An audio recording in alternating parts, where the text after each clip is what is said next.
Summary of Night by Elie Wiesel. In the beginning of the book, the year is 1941, and Eleazar, a Jewish kid, is 12 years old and living in the town of Sziget, which is located in Hungary. He is very religious and spends a lot of time praying and learning the Torah, the Bible, and the Talmud. His parents and sisters run a shop in town, and his father is highly regarded in the Jewish community. Eleazar starts to study the Jewish book of wisdom, called the Kabbalah, with a newcomer named Moshe the Beetle. When the Hungarian police send all of the foreign Jews away, Moshe is sent away. When he comes back, he tells a terrible and unbelievable story about how the Gestapo stopped the train and killed all of the deported Jews. Moshe got shot in the leg, but he got away and is now telling the Jews of Sziget to leave. The Jews in town can't believe what Moshe is saying and think he's gone crazy. The war goes on until 1943. In 1944, the Jews of Sziget still don't think Hitler really wants to kill them all. Eleazar wants to move to Palestine with his family, but his father says he's too old to start over. Hungary is taken over by fascists, and German soldiers move in.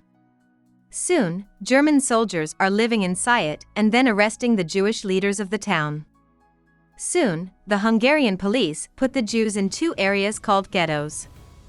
Next, they herd the Jews onto trains like animals and send them to an unknown place. The Jews spend several days on the train. During that time, one Jewish woman goes crazy and screams about fire. The train stops at Birkenau, which is the entrance to the Auschwitz concentration camp. People on the train can see towers spewing fire and smell burned meat. Women are separated from men right away, and Eleazar never sees his mother or younger sister again because they are sent to the gas chamber right away. A member of the Nazi SS removes the people who are going to be killed right away from the people who are going to work. Eleazar doesn't leave his father's side. On his first night in the camp, he sees babies and small children being thrown into a big fire in a burning ditch. Eleazar's faith in a God who is fair is broken. There are more breaks between Eleazar and his father, but they stay together. All of the prisoners have a number marked on them, which is how they are known.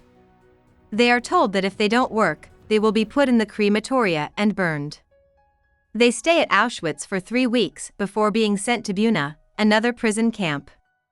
Here, Eleazar and his father work in a warehouse for electrical supplies. Their capo, who was put in charge of the other inmates, goes crazy sometimes and beats people, including Eleazar and his father. The SS doctor shows up again to get rid of more people who are going to be burned. Eleazar is scared when his father is picked, but his father manages to convince someone that he can still work. Eleazar still doesn't believe that God is fair while he is at Birkenau. After being forced to watch a child slowly hang himself, he stops believing in God for good.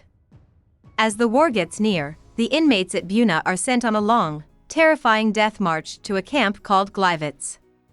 Along the way, people keep dying because the SS makes them run for hours and hours in the snow and shoots anyone who falls behind. A young Jewish violinist plays parts of a Beethoven concerto when he or she gets to Birkenau. The guitarist will be dead by morning. The people who make it to the end of the march are kept without food or water for several days. Some are taken away to be killed, and the rest are packed onto trains in open-roofed stock cars. There's no end to the train ride. The Jews have nothing but snow to eat, and people are dying everywhere. When they go through a German town, people throw pieces of bread in the car so they can watch the hungry prisoners fight to the death.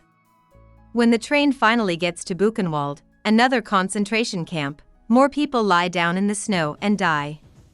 Eleazar's dad gets a fever, gets diarrhea, and starts to lose weight. Doctors won't help, and the camp doesn't want to waste food on sick people, so Eleazar can only give his father food from his own rations. Soon, his father starts acting crazy. An SS officer hits Eleazar's sick father on the head the night before he dies. Eleazar can't shed tears or feel sad.